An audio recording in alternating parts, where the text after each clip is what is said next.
네, 오늘은 예수에 의한, 예수 그리스도를 위한이라는 제목으로 하나님 말씀 증거하도록 하겠습니다. 우리 지난주에 설립 예배를 드렸는데요, 예수 그리스도의 인격과 사역, 즉 복음이 선포되고 그 복음을 듣고 주 예수 그리스도를 주로 고백하게 되면 그리스도인이 되어집니다. 그리고 복음을 듣고 믿음 고백함으로써 그리스도인이 되어지면 그러면 자연스럽게 교회를 구성하게 됩니다. 교회가 세워지게 돼요. 베드로가 예수님을 향해서 주는 그리스도시고 주는 하나님의 아들이십니다 이렇게 고백하자 예수님께서는 이 반석 위에 내가 교회를 세우겠다 말씀하십니다. 여기서 반석 위에 교회를 세운다는 것은 그리스도의 복음과 그 복음에 대한 믿음 고백 위에 당신의 교회를 세우시겠다라는 뜻이었습니다. 예수 그리스도의 복음이 증거되어지고 믿음 고백을 하는 곳에는 교회가 세워지게 된다는 뜻입니다. 그래서 지난주에 우리는 이곳에서 예수 그리스도의 교회를 설립했습니다. 우리같이 무모한 자들에게 복음을 통한 하나님의 크신 은혜의 역사가 일어난 것인 줄 믿습니다. 크신 하나님의 은혜를 찬양하고 경배를 올려드립니다. 우리가 복음으로써 교회로 세워졌으니 이제 앞으로 이 교회는 오직 예수 그리스도의 의, 예수 그리스도의 복음만 증거하고 그 복음 안에서 참 생명의 사랑을 나누는 그리스도의 교회로 더욱더 세워져 나가기를 간절히 소망합니다. 자, 이렇게 하나님의 섭리와 은혜로 우리가 교회가 되었는데요. 그러면 하나님께서 세우신 이 교회가 무엇이고, 그리고 우리는 앞으로 교회로서 무엇을 해야 하는지 오늘 함께 상고해 보고자 합니다. 먼저 오늘 설교 제목이요, 예수에 의한, 예수 그리스도를 위한입니다. 이거 좀 다르게 표현하면요, 복음에 의한, 오직 그리스도 십자가 복음을 위한, 이렇게 표현할 수도 있는데요.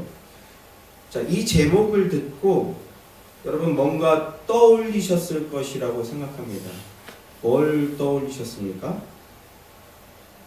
네, 바로 미국 제16대 대통령이었던 에이브라함 링컨의 게티스버그 연설이 떠오르셨을 거라고 믿습니다. 미국 노예 해방 전쟁, 미국 남북 전쟁 중에 가장 치열한 전투가 벌어졌던 곳이 바로 이 게티스버그라는 곳인데요. 링컨 대통령이 그 게티스버그에 가서 이렇게 연설을 합니다. 국민에 의한, 국민을 위한 정치가 영원하도록 우리는 굳은 결의를 해야 합니다. 이렇게 연설합니다. 링컨의 이 연설을 통해서 미국의 자유민주주의와 그 다음에 평화를 수호하고자 했던 많은 국민들이요, 다시 한번 결사항전의 전의를 다지게 되는 겁니다. 그리고 후에 이 연설은요, 자유민주 국가의 이상을 상징하는 불후의 명언이 되죠.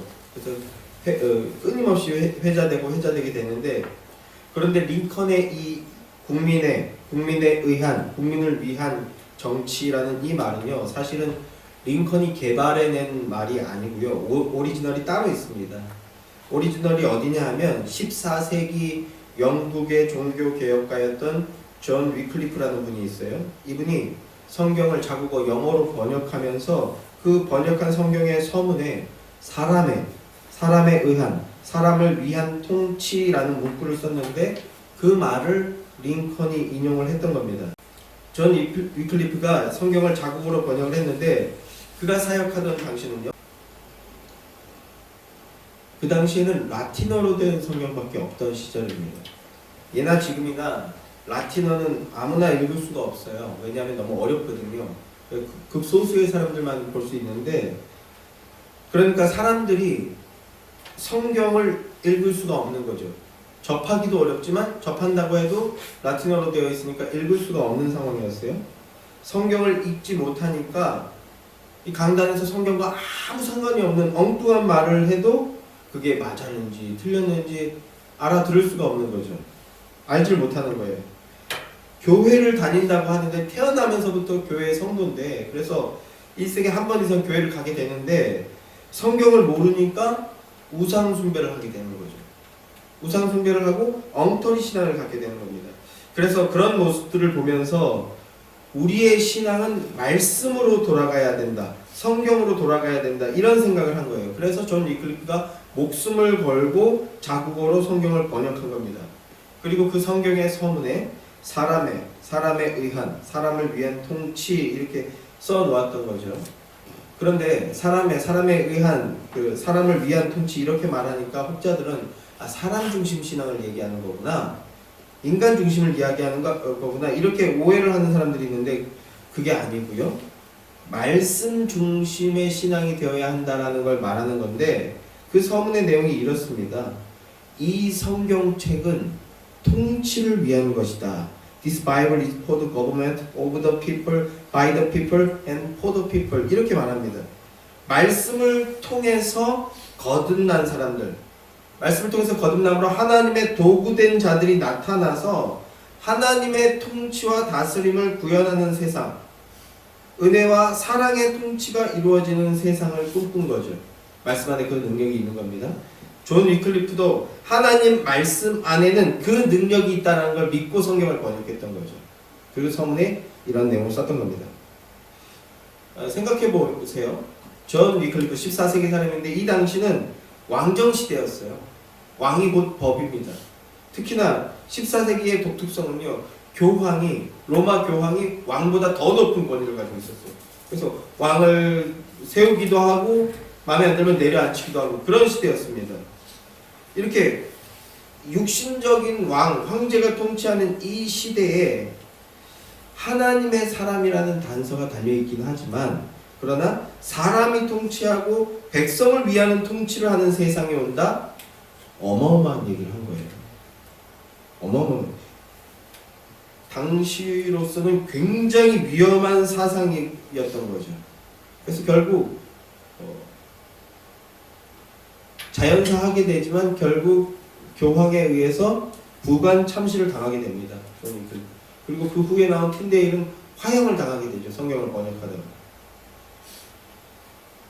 그럼에도 하나님 말씀 안에 자유와 평화의 능력이 있음을 믿었고, 말씀을 통해서 하나님의 도구된 자들이 나타나서 사람에 의한 사람을 위한 통치가 이루어지는 세상을 꿈꾸었던 거죠. 그런데 저는요, 개인적으로 이 말씀 중심이라는 이 표현도 이제는 좀 한계가 왔다, 부족하다 이런 생각을 합니다. 무슨 말이냐면 말씀 중심의 신앙이 되어야 한다. 이 말은 당연히 옳은 말이지만 좀 너무 포괄적이라고 할 수 있어요. 이현령 비현령이라고요. 귀에 걸면 귀걸이, 코에 걸면 코걸이라고 성경 아무 데서나 읽고서는 이게 하나님 말씀입니다, 하나님이 이렇게 말씀하셨습니다 라고 한다고 해서 그게 다 하나님 말씀이 되어지는 게 아닙니다. 그런데 오늘날 우리는 그걸 분별하지 않아요.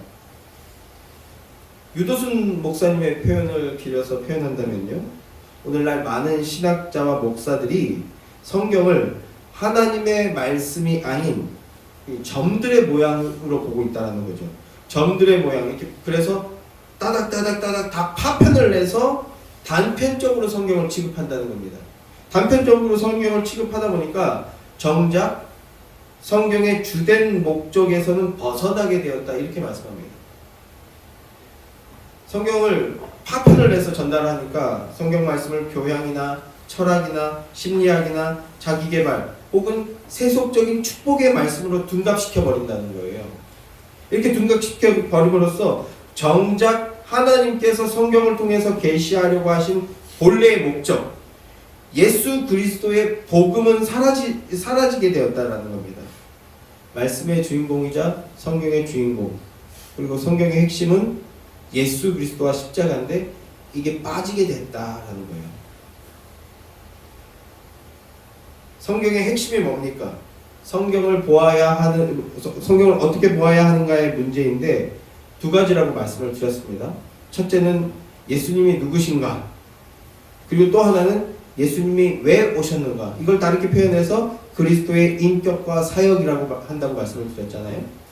예수님이 누구신가? 예수님이 왜 오셨는가? 이 두 주제가 어느 하나가라도 부족하거나 분리가 되어지면요, 복음이 사라지게 됩니다. 이 두 주제가 합쳐질 때 복음이 전달되는 겁니다. 복음이 되는 거예요. 인도의 지도자였던 마하트마 간디는 산상수훈 말씀을 그렇게 좋아했다고 하죠.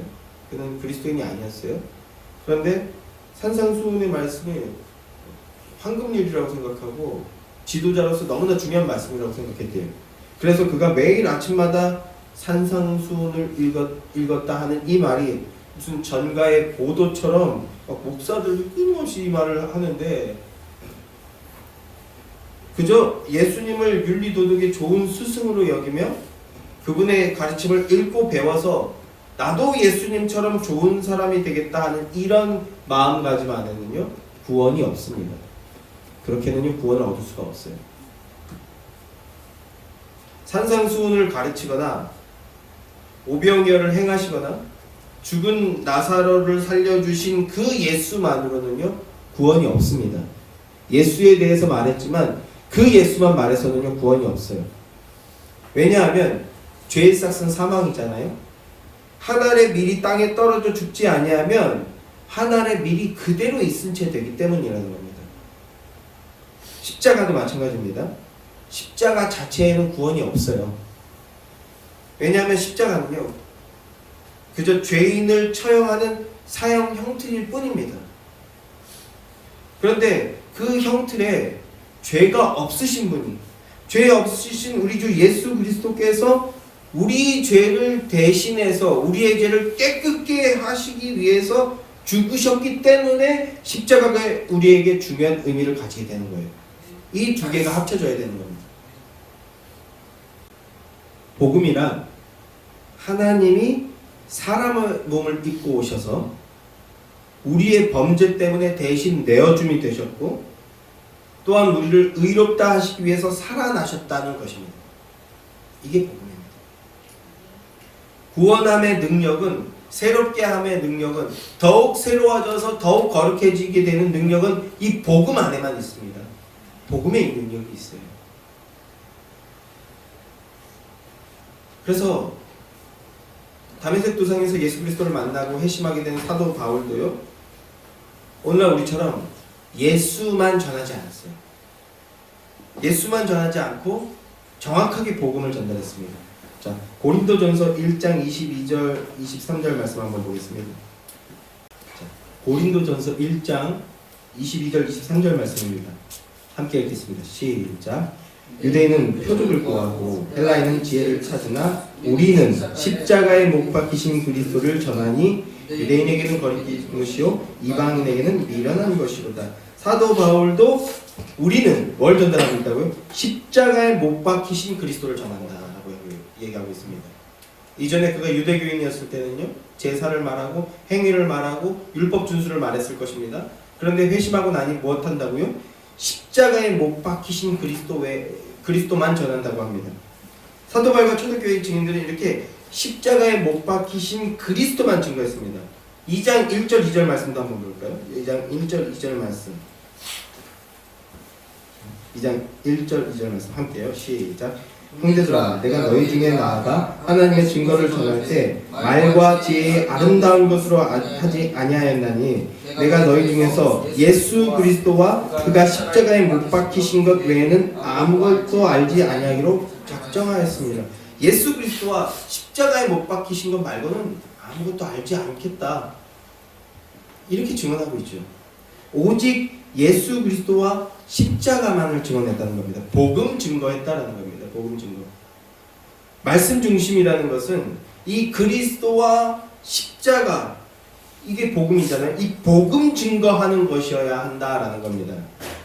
그리고 그 다음에요, 그 복음 안에서, 그리스도 안에서 그리스도의 교훈도 나누고, 그리고 복음 안에서 그리스도의 사랑 안에서 서로 격려도 하고 하는 이런 사랑의 교제를 나누는 거죠. 그런데 오늘날 교회는 거꾸로 가고 있다라는 거예요. 성경 한 구절 읽고 자기 개발 얘기하고, 성경 한 구절 읽고 심리 상담 같은 거 얘기하고, 위로하고 격려하는 거 얘기하고, 거꾸로 가고 있어요. 심리학보다 복음을 그냥 들러리로 사용하고 있는 거죠. 사랑의 교제라고 하면서 육신적 교제를 나누고 난 다음에 주님이 하신 거죠. 이렇게 퉁치는 모습들, 전혀 그건 교회됨이 아니라는 겁니다. 순서가 중요합니다. 먼저 복음 안에서 우리가 녹아짐을 경험해야 돼요. 복음 안에서 온전히 우리의 육신적 자아들이 녹아지고 그 안에서 예수 그리스도로 말미암아 새롭게 된 그 인격과 그 자아 안에서 사랑의 교제를 나누고 십자가의 소중성을 나누는 거죠.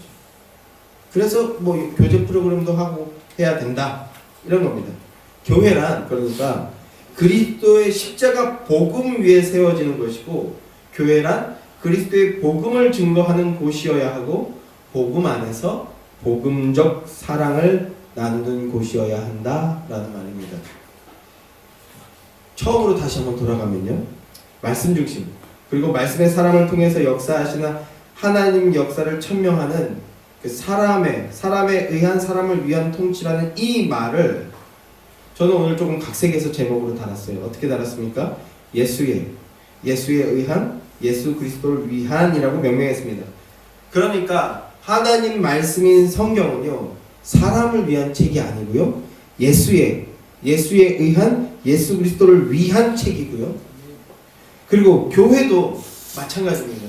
교회 역시 사람의 만족과 기쁨을 위한 것이 아니고요, 내 의나 내 욕구나 내 호기심이나 이런 걸 채우는 것이 아니고 무엇 하는 것이라고요? 교회는 예수에 의한, 예수를 위한 곳이어야 한다라는 겁니다.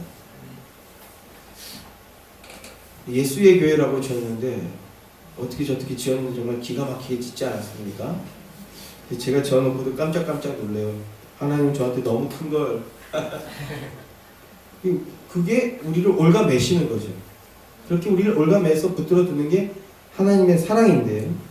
자, 한번 요한복음 15장으로 가보겠습니다. 요한복음 15장 9절부터 11절 말씀. 다 함께 시작. 아버지께서 나를 사랑하신 것 같이 나도 너희를 사랑하였으니 나의 사랑 안에 거하라. 내가 아버지의 계명을 지켜 그의 사랑 안에 거하는 것 같이 너희도 내 계명을 지키면 내 거하리라. 내가 이것을 너희에게 이름은 내 기쁨이 너희 안에 있어 너희 기쁨을 충만하게 하려 함이라. 아멘. 아버지의 사랑이라고 말씀하는데요, 예수 그리스도가 바로 아버지의 사랑입니다. 하나님이 이 땅에 오신 것으로서 하나님은 우리에게 그 사랑을 입증해서 보여주셨어요. 자, 사랑의 증거로서 예수 그리스도께서 오셔서 그분이 직접 말씀하시는데요, 뭐라고 말씀하십니까? 계명을 지켜라고 말합니다. 주님께서 주신 계명을 지켜야 된다라는 건데요, 이걸 여전히 육신적인 사고를 하는 사람들은 10계명을 1항을 어떻게 지키고 2항을 어떻게 지키고 이렇게 율법 그 조문으로 받아서 율법 준수로 나가는데, 그것이 아니라 주님께서 먼저 계명을 지키셨는데, 계명을 지키신 게 뭐가 계명 지키신 겁니까? 언약의 십자가를 지신 겁니다. 그 안에 모든 계명이 성취된 거예요. 십자가에 순종하셨습니다. 죽기까지 철저하게 순종하심으로 그것이 계명 지킨 것입니다. 그리고 너희도 계명을 지켜라 라고 합니다. 이 너희는 우리까지도 이어지는 이야기인데, 너희도 계명을 지켜라 라고 하는데, 우리가 계명을 지킨다는 건 뭡니까? 또다시 10계명, 요즘 또 그런 글을 봤어요. 10계명 잘 지키는 법, 10계명 잘 지킬 수 있게 하는 기도문, 뭐 이런 거 봤어요.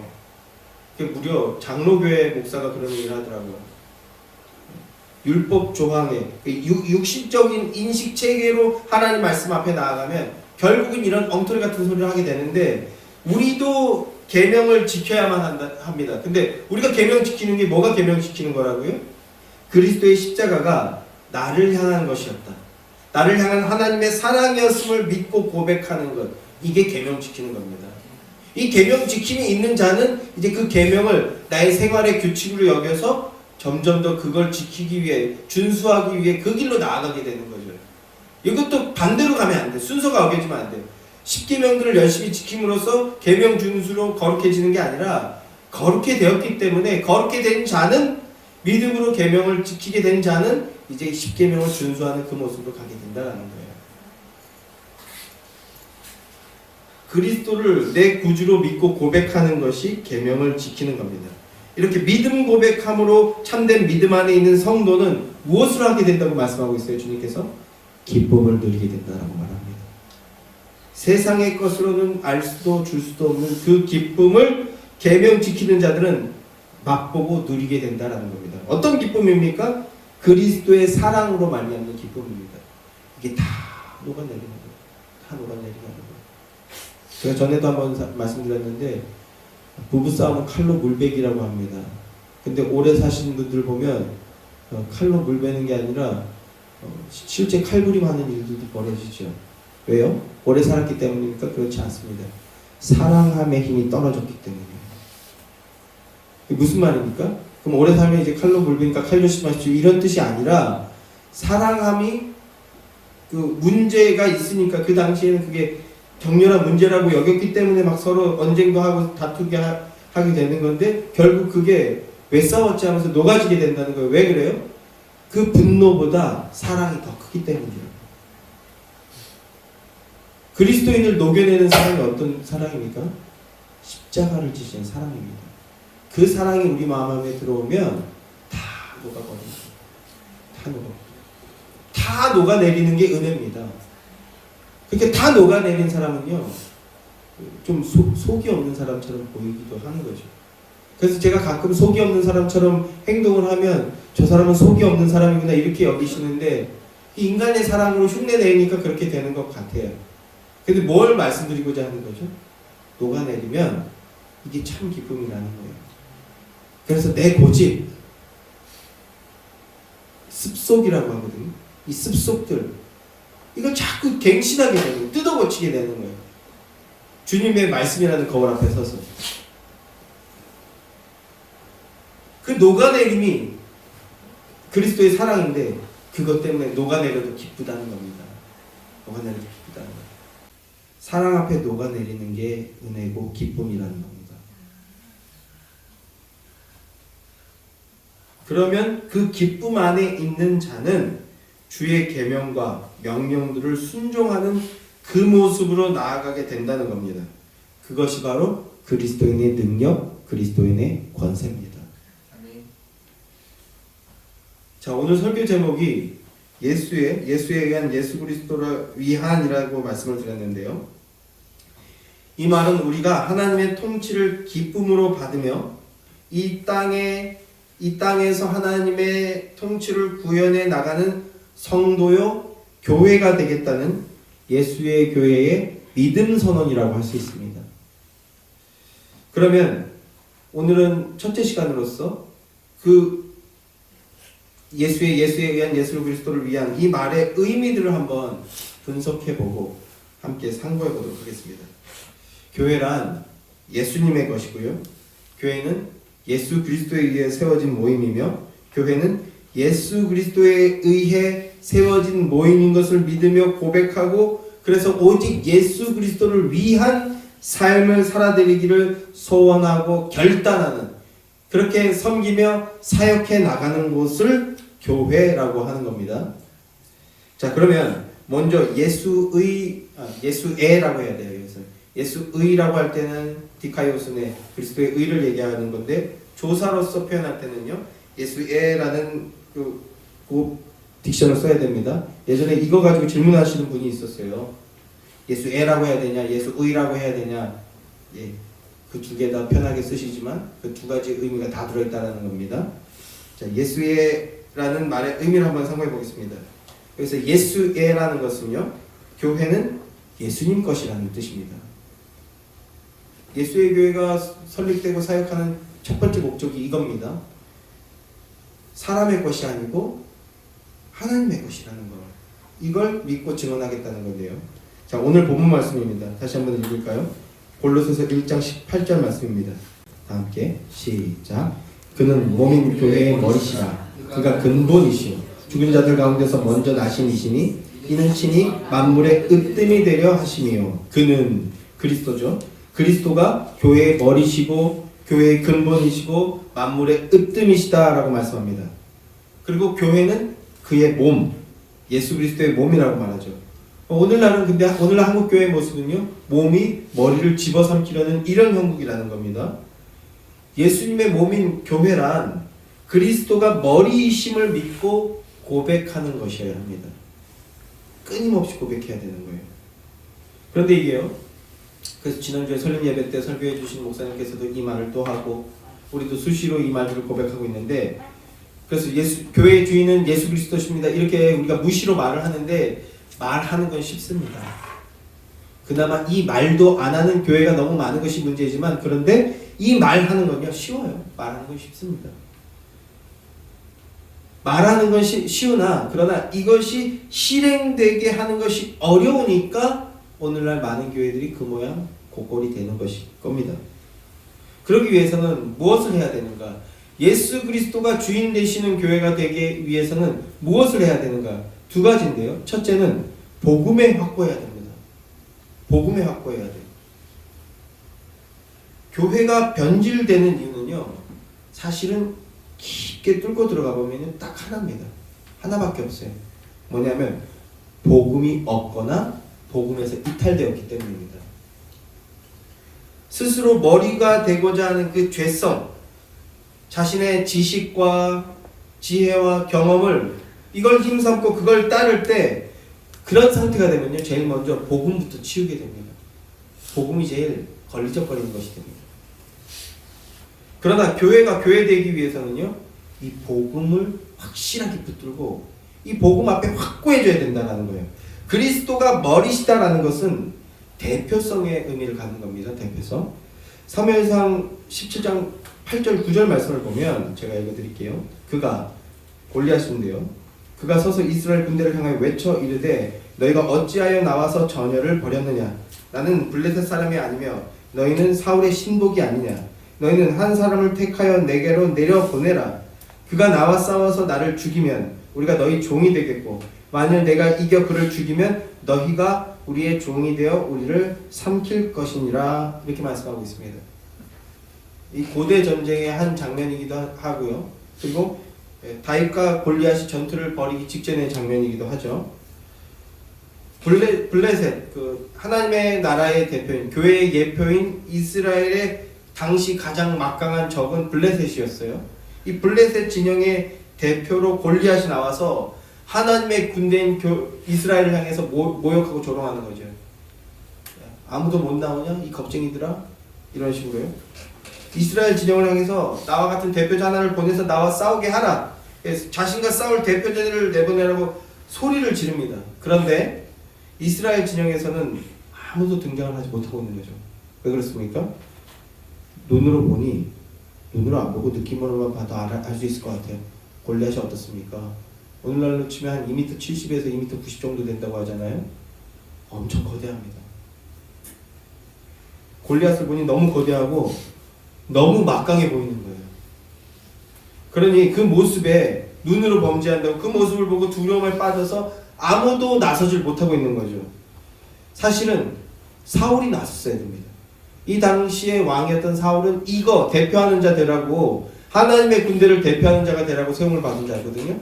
근데 사울이 나서지 못하고 있는 겁니다. 왜 그렇습니까? 사울은요, 하나님이 세운 왕이 아니었어요. 인간이 세운 왕이었기 때문에 그렇습니다. 인간의 기대와 욕망을 따라서 사람들이 왕을 세워달라고 하자 그렇게 세워진 왕이 사울이잖아요. 그래 니네 욕구대로 한번 해봐. 하나님께서 허락하신 거거든요. 스스로 왕됨의 삶을 사는 그 인간의 죄성, 인간의 이기적인 욕구의 표상으로서 사울이 왕으로 등극했던 겁니다. 그러니 인간의 욕구와 인간의 그 이기적 욕구로서는 한계가 있다라는 거예요. 능력에 한계가 있다. 골리앗의 모습을 보니까 엄두가 나지 않는 거죠. 그래서 주저하고 있는 겁니다. 주저하는 사울과 두려움에 빠진 이스라엘 군대의 모습이 바로 인간의 힘과 능력과 행위로서는 마귀를 대적할 수 없다라는 것을 보여주는 그 모습인 겁니다. 마귀에게 유린당하고 끌려다니다가 마귀의 정죄의 죽음을 맞게 되는 그 예표로서 등장하고 있다는 겁니다.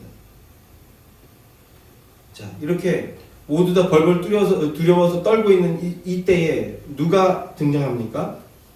양치기 소년이었던 다윗이 등장합니다. 마치 어린 양처럼 연약하고 볼품없어 보이는 그런 모습으로 다윗이 등장하는 겁니다. 다윗이 들고 나간 무기는 물매라고 하죠. 물매. 전문적인 전투용 살상 무기가 아니에요. 그러니까 다윗 자체도 볼품이 없어 보이는데 들고 나온 무기도 막강해 보이지 않는 거예요. 세상의 눈에는 다윗이 어리석고 무모해 보이는 행동을 하고 있는 겁니다. 지난주에 예수의 교회를 보면서 누군가 그렇게 말씀하셨죠? 이 무모한 사람들아, 이렇게요. 다윗을 그 무모한 모습을 보면서 적군도 아군도 모두 다 비웃고 있는 겁니다. 어린 양처럼 볼품 없어 보이고 세상으로부터 비난과 조롱을 받는 모습, 다윗의 혈통으로 오실 예수 그리스도의 모습을 예표하고 있는 모습이죠. 세상으로부터 비웃음과 조롱을 받지만 그러나 참된 승리를 가져다 주실 분, 바로 그 예수 그리스도를 지금 예표하고 있는 그런 장면인데, 다윗이 골리앗을 향해 물매를 던집니다. 그러자 어떻게 됩니까? 단 한 방으로 골리앗의 머리를 박살내버리죠. 머리를 박살내버립니다. 그리고는 달려가서 골리앗의 칼을 빼어들고 골리앗의 머리를 잘라버립니다. 머리를 상하게 한 겁니다. 이게 구속사로 봤을 때 이게 무엇을 예표하는 겁니까? 대속의 십자가를 지심으로써 사탄의 머리를 상하게 하시는 예수 그리스도의 그 복음을 예표하고 있는 그런 장면인 겁니다. 골리앗의 머리가 박살이 나자 블레셋 군인들이 혼비백산이 돼서 다 도망합니다. 머리를 잃으니까 다 도망하는 겁니다. 이게 바로 대표성의 원리입니다. 예수님께서 십자가에서 다 이루었다 선언하시고 죽으시자 마귀의 머리가 상하게 되니까, 그러니까 그리스도인들에게서 모든 사망 권세가 혼비백산하고 달아나 버리는 거예요. 성도는 더 이상 사망에 매여 있지 않고 생명력을 얻으며 그 안에서 소망의 삶으로 나아갈 수 있게 되었다라는 겁니다. 그래서 그리스도인들은요, 끊임없이 또 일어나고 또 일어나는 거예요. 온 교회의 머리 대표가 예수 그리스도이기 때문입니다. 교회가 되었다. 그것은 예수님의 것이 되었다라는 겁니다. 내가 내 것이 아니고 나는 예수님의 것입니다. 그런데 이 삶, 이 몸뚱아리와 이 삶은요, 이 땅에서 소명으로 주어진 거예요. 그래서 하나님께 돌려드리기 위해서 주님 재림하시면 다시 수납하시거든요. 되돌려 받는다고 말씀하셨거든요. 돌려드리기 위해서 이 육신도 건강하게 다듬고 우리의 내면도 의로, 그리스도의 사랑과 의로 채우고, 그리고 이 삶도 그리스도의 형상된 삶으로 살아드려야 되는 겁니다. 이게 뭡니까? 이게 11조예요. 우리의 삶이 11조로 드려져야 된다는 겁니다. 그렇게 우리는 예수님의 몸이 되었고 예수님의 것이 되었다는 겁니다. 세상의 눈에는 어리석게 보이는 이 십자가 복음 앞에서 아멘으로 화답할 수 있게 되었다는 거예요. 그리고 그 안에서 참 기쁨을 누리게 되었다는 겁니다. 십자가 복음 붙을 때 교회는 교회가 되어집니다. 그리스도를 주로 고백하며 그리스도의 영광을 위해 담대히 살아나갈 수 있는 여러분들 되시길 주님의 이름으로 축원합니다. 둘째로, 교회가 예수님의 것이고 예수님의 교회인 예수님이 교회의 주인이심을 확고하게 하는 것. 이거는 이제 사람이 만들어낸 건데요. 첫째가 복음이었다면 주님께서 주신 거잖아요. 사람이 만들어낸 건데 그게 뭡니까? 바로 장로교라는 시스템입니다. 저는 개인적으로 이제 신학을 공부하면서요, 제가 신학을 공부하면서 제일 감격했던, 학교 갈 때마다 너무 은혜가 넘치는 거예요. 내가 이걸 받아들인다니, 내가 이걸 이해할 수 있다니, 이걸 이해할 수 있는 준비가 되어져 있었구나라는 것들이 자꾸 느껴지니까 학교 갈 때마다, 신대원 갈 때마다 너무너무 기쁨이 넘쳤어요. 그러면서 제가 제일 감격했던 것 중에 하나가 뭐냐면, 제가 장로교 출신이라는 게 너무너무 좋더라고요. 특히 제가 어렸을 때 다닌 저의 모교회는요, 이 장로교성이 굉장히 살아있던 교회였습니다.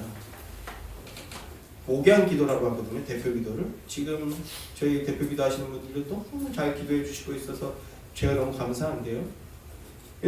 저희 모교회도 목양 기도라고 하는데 공예배 때 우리 이영일 목사님이 그때 장로님이셨거든요.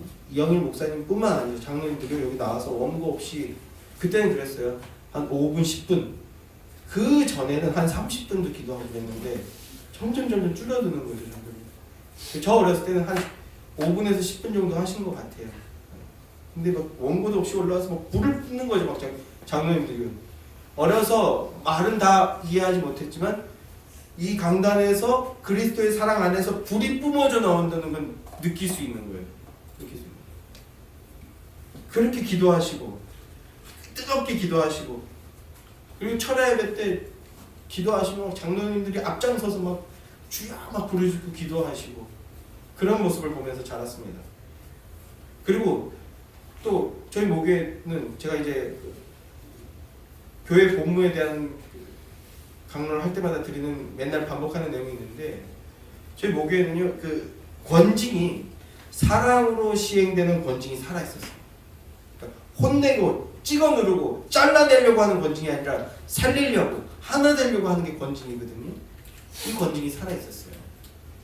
목사가 기분 나쁘다고 강단에서 지금 예배 그따위로 하면서 이게 권징이 아니고 치리가 아니고요.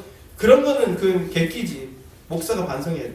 그게 아니라 교회가 이게 아픔, 이 문제가 우리의 아픔입니다. 함께 옷을 찢는 것 같이 아파하면 함께 그 아픈 부위를 도려내기 위해서 함께 눈물을 흘리는 거예요. 이게 권징입니다. 이 권징이 살아있었다고.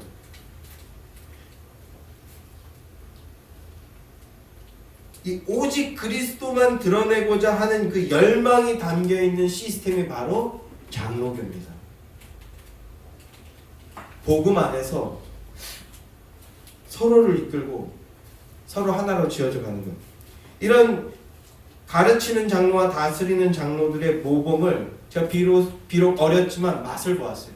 그 느끼는 거니까 어린아이도 느낄 수 있는 거죠. 또 장로교회의 또 하나의 핵심은 뭐냐면 당시는 군주제의 나라였잖아요. 근데 기독교가 이걸 깨버렸단 말입니다. 왜 그렇습니까? 특히 영국에서부터 깨는데 이제 다음 시간에 논할 내용이지만 영국에는 그 의회가 이미 1200년대부터 살아 있었어요. 일을 합리적으로 하겠다. 서로 견제와 균형하겠다. 그러니까 자연스럽게 제일 먼저 민주주의를 꽃피우게 되는데 그런 내용들이 다 기독교 안에 들어있기 때문입니다. DNA로. 뭡니까? 삼권 분립이죠. 삼권 분립. 장로교 시스템은 삼권 분립입니다. 당회가 있고요. 그리고 집사회가 있고요. 그리고 공동의회라는 게 있습니다. 오늘날 우리 한국교회가 장로교회도 100년이 넘었는데 아직도 잘 몰라요. 그렇게 배워도 현실에 가면 써먹지 않는 것들이 있는데 그래서 우리가 열심히 공부해야 되는데 뭐냐면 집사회가 있고 공동회가 있고 집사회가 있고 당회가 있고 이런 상하기관이 아닙니다. 상하기관이 아니에요. 당회가 있으면 집사회가 있고 그 다음에 공동회가 있고 서로 삼각형 모양이라는 거죠. 그러니까 다른 자리에서 많이 말씀드렸지 않습니까? 권위가 하나님으로부터 오는 권위가 각각 주어졌는데 그 권위가 각각 분립되어서 서로 견제와 균형을 이루는 겁니다. 당회장 그러면 교회의 주인도 아니고요. 교회 최고 의결권자도 아닙니다. 그냥 당회라는 기구의 장인뿐인 거예요. 집사회도 마찬가지고. 당시는 군주제 나라이기 때문에 국가가 교회에 개입하는데 이런 것들을 견제하고자 했던 겁니다.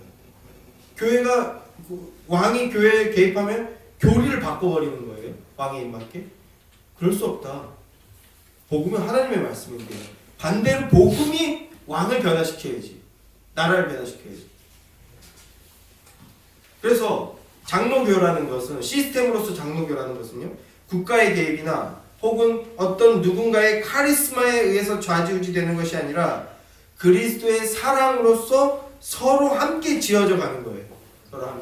서로 함께 거룩하고 함께 성결하는 그 열망이 담긴 시스템이라는 겁니다. 우리도 그리스도 안에서 이왕 장로교가 된 거예요. 우리도 그리스도 안에서 이 시스템을 거룩하게 교동하기 위해서 열심히 공부도 하고 서로 겸손히 섬기면서 사랑으로 실행해 나가야 할 것입니다. 교회는 십자가 복음 안에 있을 때 예수님의 것이요 예수님의 몸으로 확고하게 서 있을 수 있습니다. 그리고 복음 안에서 거룩함과 성결함으로 균형과 견제를 이루어 나갈 때 예수님의 것으로서 거룩하고 건강한 교회로 세워져 나갈 수 있는 것입니다. 사랑하는 성도 여러분, 우리 예수의 교회는 이 교회가 예수님의 것인 것을 끊임없이 증언하고 고백하고 찬송하는 데 모든 것을 거는 교회가 되길 소망합니다. 여기에 모든 힘을 다하고 그리고 시스템으로서 우리에게 주신 이 장치를 선용하여서 교회가 하나님의 것이 될 수 있도록 우리가 최선의 경주, 믿음의 경주를 다 해야 될 것입니다. 그때 예수의 교회가 참된 교회가 될 줄을 믿습니다. 다음은 예수의 의한입니다. 예수의 의한. 예수의 의한. 단순 명료한 이야기입니다. 교회는 예수 그리스도의 대속의 죽음으로서 세워진 공동체입니다. 라는 뜻입니다. 다른 그 어떤 것도 들어갈 수 없어요.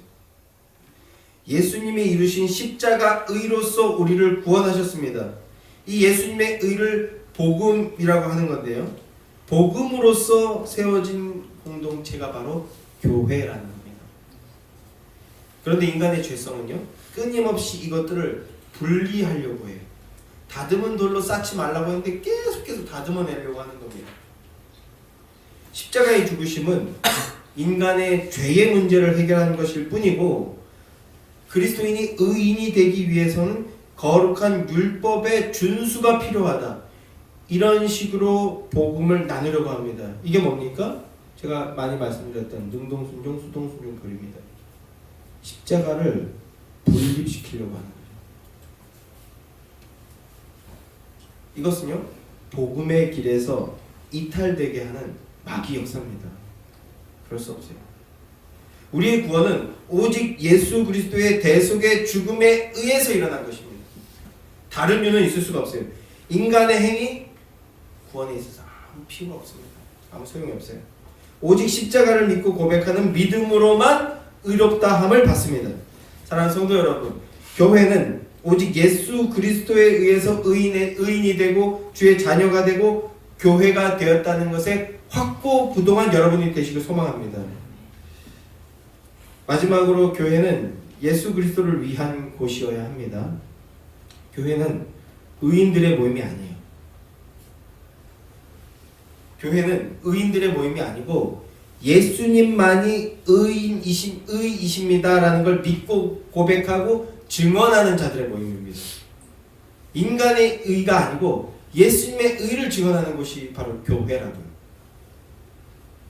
인간의 의가 아닙니다. 뭐 세속적인 정의 구현도 아니고 평등사회 이루는 거 이런 거 아닙니다. 그런 건 아디아포라라고 하죠. 비본질적인 것이라는 겁니다. 복음 안에서 교회가 그런 일들도 이루어 나가야 되는데 그건 복음 안에서 상황과 형편에 맞추어서 영혼을 살리기 위해서 그때그때 서로 의논하면서 지혜롭게 행하면 되는 것들이에요. 그러나 그거는 비본질적이고 껍데기일 뿐이라는 겁니다. 그거 안 하면 교회 아닐까요? 그거 안 해도 교회는 교회입니다. 그런데 교회는 그런 일들도 하게 된다라는 거예요. 그리스도의 사랑이 있기 때문에. 그런데 반대로 그리스도의 사랑은 없고 십자가는 없고 그런 일들만 하는 교회들이 점점 더 많아지고 있다는 겁니다. 그게 마귀 역사라는 거예요. 그건 껍데기만 있는 교회입니다. 그건 진짜 교회가 아닙니다. 인간의 의가 아니고 예수님의 의입니다. 자, 그런데요, 이 의라는 이 개념 안에는요, 동행함이라는 개념이 있습니다. 동행한다. 함께하게 하고 함께 행하게 한다라는 이런 개념이 담겨 있습니다. 이가서 6장 8절 말씀인데요. 제가 읽어드릴게요. 사람아, 주께서 선한 것이 무엇임을 내게 보이셨나니 여호와께서 내게 구하시는 것은 오직 정의를 행하며 인자를 사랑하며 겸손하게 내 하나님과 함께 행하는 것이 아니냐, 이렇게 말씀합니다.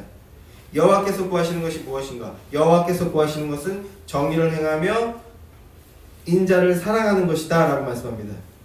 주님이 요구하시는 공의와 의가 성취된 곳이 있습니다. 거기가 어디입니까? 십자가입니다. 주님의 수준까지 다다를 수 있기 위해서 주님이 말하시는 의인이 되기 위한 그 요구되는 수준이 있는데 그 요구되는 수준이 어디였다고요? 십자가였다고. 십자가. 그리스도의 십자가입니다. 그리스도의 십자가에서 의가 성취되었다는 겁니다. 그 의의 근본은 뭡니까? 하나님의 사랑입니다. 그러니까 십자가 사랑을 믿고 고백하는 믿음을 요구하시는 거예요. 그 믿음 있는 자들을 어떤 모습을 보이게 되는가? 그 십자가 사랑을 믿는 그 믿음을 요구하시는데 우리는 그 믿음 고백을 함으로 교회가 된 자들이잖아요. 그러면 그 믿음을 가진 자들은 어떠한 모습을 보이게 되는가 했을 때 미가서도 하반절에 보면 겸손히 하나님과 함께 행하게 된다 이렇게 말씀하고 있어요. 함께 행하게 된다. 이 말로도 충분히 그 의미가 우리에게 전달되는데 이 말을 직역하면요 발맞추어 간다라는 뜻입니다. 발맞추어 간다. 포괄적으로 표현하면 동행한다라는 뜻이죠. 동행한다. 그리스도의 복음을 말하고 들을 때 그때 성령님이 우리 마음 안에 내주하시거든요. 여러분의 마음 안에 내주하시면서 여러분을 거듭나게 하신 겁니다. 성령님의 역사인 거예요. 우리에게 믿음을 주고 주를 사랑하게 만드시는 거예요. 이게 성령의 역사입니다. 근데 그 성령의 역사가 우리의 사랑이 먼저입니까? 성령의 역사가 먼저입니까? 성령의 역사가 먼저였던 거예요. 그러니까 항상 먼저 사랑해 주셨다라는 겁니다. 먼저 그러니까 사랑해 주시기 위해서 먼저 우리와 함께 해 주시는 겁니다. 그래서 교회는 이 일에 모든 힘을 다 쏟아야 되는 겁니다.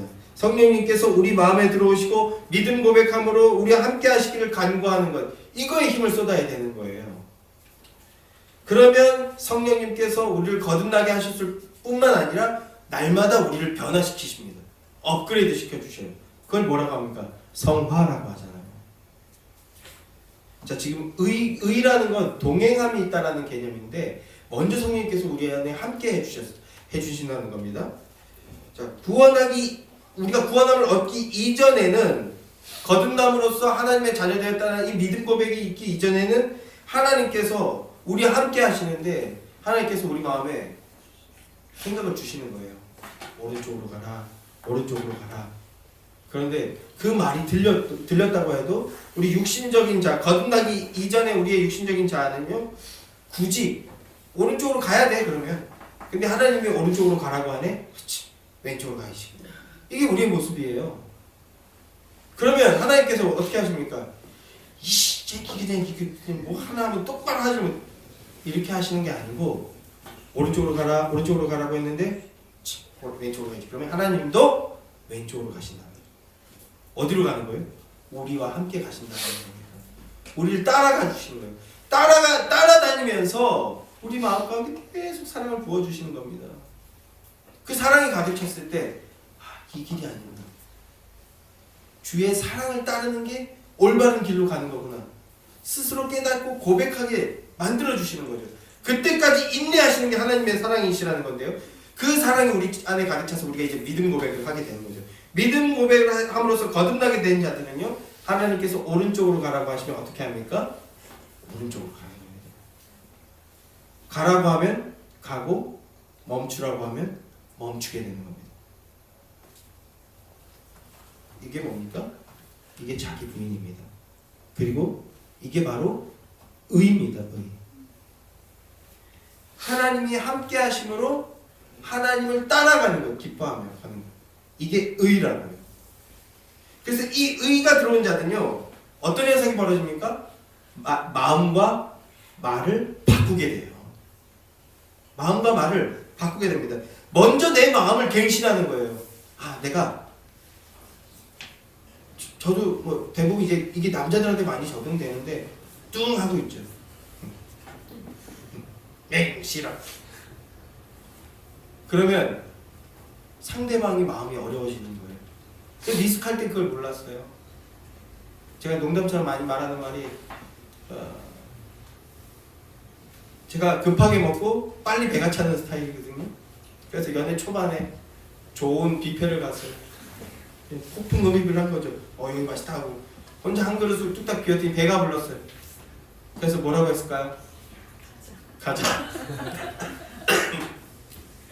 배부르다 가자. 제 기억엔 거의 처음이자 마지막인데 정말 오리지널로 정색을 하더라고요. 나는 이제 먹기 시작했는데. 그 여자들은요, 남자들은 이렇게 아무튼 이렇게 쌓아가지고 막 집어넣고 뭐 다 막 안에서 막 지가 알아서 섞일 테니까 이런 마음으로 먹는데, 여자들은요 요만큼 갖다가 먹고 또 요만큼 갖다가 먹고. 그런데 이거 맛있지, 이거 맛있지, 맛있어, 이거 맛있지, 요 말을 주고받고 싶은 거예요. 마음을 주고받고 싶은 거예요. 그래서 사진 찍어서 아주 그 연병들을 그냥 사진 찍어서 남기고, 이거 뭐 여기 커피는 맛이 어떻다, 몇 번 구운 거 같다, 뭐 이런 거, 뭐 볶은 거 같다, 뭐 삶은 거 같다, 데친 거 같다, 이런 말하는 이 기쁨으로 이제 가는 거잖아요. 그래서 2시간, 3시간 동안 했단 말 또 하는 거 같은데 이 말 저 말 하고. 저는 그걸 몰랐어요. 정말 정색을 처음 무서웠어. 한 14년 전인데 아직도 선명해요. 근데 내 마음부터 바꿔야 되는. 왜요? 사랑하니까. 나는 무표정이 좋은데, 그런데 상대방이 부담스러울 수 있으니 표정부터 바꾸는 거죠. 그래서 제가 지난주인가 지지난주에 집에 가서 이제 가서 성도들 만나면 제가 계속 강조하는 거니까 사랑한다고 인사해야 되겠어? 그랬더니 오버하지 마, 부담스러워할 거야, 이렇게 얘기해 주더라고요. 의라는 개념 얘기하고 있는데 뭐죠? 하나님과 동행함으로 사랑함을 베푸는 삶을 살고 싶어 하지 않는 거죠. 그래서 어디부터 시작한다라는 걸 얘기하고 싶고요. 내 마음. 내 마음의 변화가 일어나면요, 상대방이 부담스러우니 상대방을 배려하기 때문에 말도 더 조심하게 되는 거죠. 사랑하기 때문에. 먼저 사랑함을 말로, 행동으로 보여주게 되는 거죠. 그게 뭡니까? 그게 거룩입니다. 의인이 되었다라는 건 주님을 따르는 상태가 됐다는 거예요. 어떻게요? 겸손히 주님의 뜻을 따르는 상태가 되었다는 겁니다.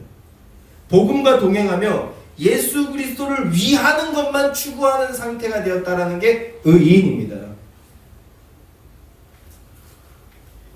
예수님에 의해 십자가를 통해 예수님의 것이 된 의인, 교회는 예수 그리스도만을 위한 것을 추구하며 살아가게 된다는 것입니다.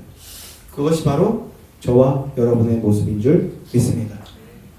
마지막으로 하나님께서 우리에게 하신 말씀을 우리가 함께 읽고 말씀을 끝맺도록 하겠습니다.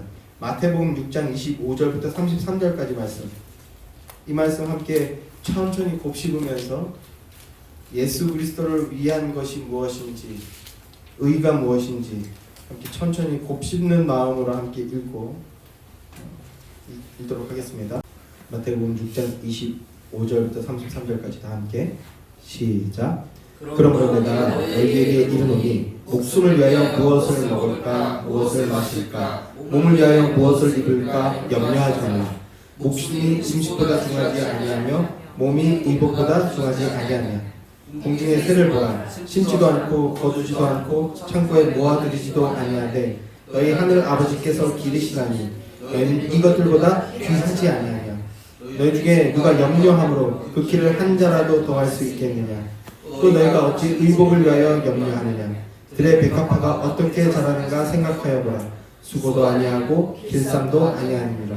그러나 내가 너희에게 말하노니 솔로몬의 모든 영광으로 입은 것이 이 꽃 하나만 가지 못하였느니라. 오늘 있다가 내일 아궁이에 던져지는 들풀도 하나님이 이렇게 입히시거든 하물며 너희일까 보냐. 믿음이 작은 자들아. 그러므로 염려하여 이르기를 무엇을 먹을까, 무엇을 마실까, 무엇을 입을까 하지 말라. 이는 다 이방인들이 구하는 것이라. 너희 하늘 아버지께서 이 모든 것이 너희에게 있어야 할 줄을 아시느니라. 그런즉 너희는 먼저 그의 나라와 그의 의를 구하라. 그리하면 이 모든 것을 너희에게 더하시리라. 아멘. 사랑하는 성도 여러분, 하나님은 여러분을 사랑하십니다. 하나님의 사랑과 하나님의 의 안에서 믿음으로 승리하는 여러분들 되시기를 주님의 이름으로 축원합니다. 교회는 예수님의 것이고요, 예수님에 의해서 탄생하였으며 오직 예수 그리스도만을 위하는 것을 추구하게 됩니다. 여러분이 바로 그 예수의 교회, 복된 교회인 줄 믿습니다. 기도하겠습니다.